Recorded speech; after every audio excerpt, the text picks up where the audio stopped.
In the early 1990s in Kenya, a new banknote appeared. It was the 500 Kenyan shillings, a crisp high denomination note, the largest of its time. But this wasn't just money. On the streets, in the villages, and at political rallies, it had another name. They called it the Jirongo. This is the story of that note and the man who made it infamous, Cyrus Jirongo. It's a story of a nation at a crossroads, a desperate political gamble, and a scheme that would funnel billions from the country's coffers into the pockets of the poor, all to win an election.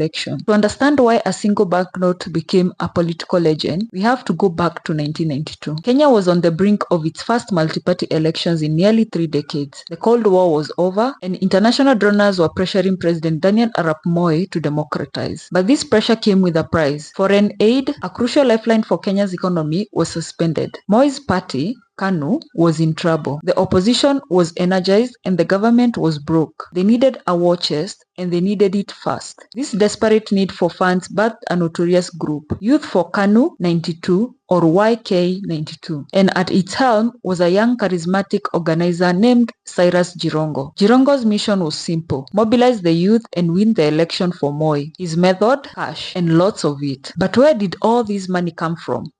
The answer lies in one of Kenya's most audacious financial scandals, Goldenberg.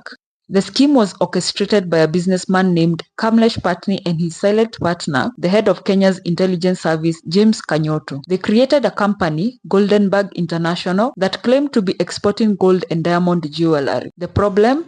The exports were almost entirely fictitious. With the backing of powerful figures, including Finance Minister George Saitoti, Goldenberg was granted an outrageous 35% government compensation on its exports. The Central Bank of Kenya began paying out staggering sums of money for gold that never existed. It was a complex web of fake paperwork and illegal payouts, siphoning an estimated $600 million to over $1 billion from the Kenyan economy. And a massive chunk of that loot, over 11 billion shillings, was funneled directly to YK92. This is where our story returns to Cyrus Jirongo and the 500 Kenya shillings note. Jirongo and his YK92 team became the public face of this secret operation. They toured the country, holding electrifying rallies, and at these rallies, the money flowed. Imagine the scene. In a nation grappling with high inflation and poverty, Jirongo would take the stage. As the crowd cheered, his team would distribute those brand new 500 Kenyan shillings notes. They weren't just handing out a little money,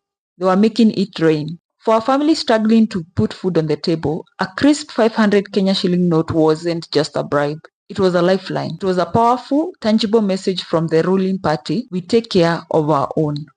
The strategy was brutally effective. The opposition, led by figures like Kenneth Matiba and Jaramogi Oginga Odinga, was fragmented. While they argued, Moi and KANU, armed with Goldenberg's billions, were buying votes on the ground. On December 29, 1992, the election results came in. Daniel Arap Moi and KANU were declared winners. It was a victory secured not by policy, but by patronage, fueled by a massive financial crime. The Jirongo note had done its job. It had helped Moi retain his grip on power, but it came at a terrible cost. The Goldenberg scandal crippled Kenya's economy for years and entrenched a culture of corruption where elections became a transaction, not a democratic choice. In the years that followed, the scheme slowly unraveled. Jirongo himself would go on to have a complex political career, serving as an MP, a minister, and even running for president. He eventually admitted that the money YK92 distributed was indeed loot from Goldenberg, though he claimed he was not a mastermind of the theft. Cyrus Jirongo remained a prominent and often controversial figure until his death in 2025. But his legacy is forever tied to that single banknote. The 500 Kenya shillings became a symbol of pivotal and deeply troubled moment in Kenyan history, a reminder of how easily the promise of democracy can be corrupted by the power of cash.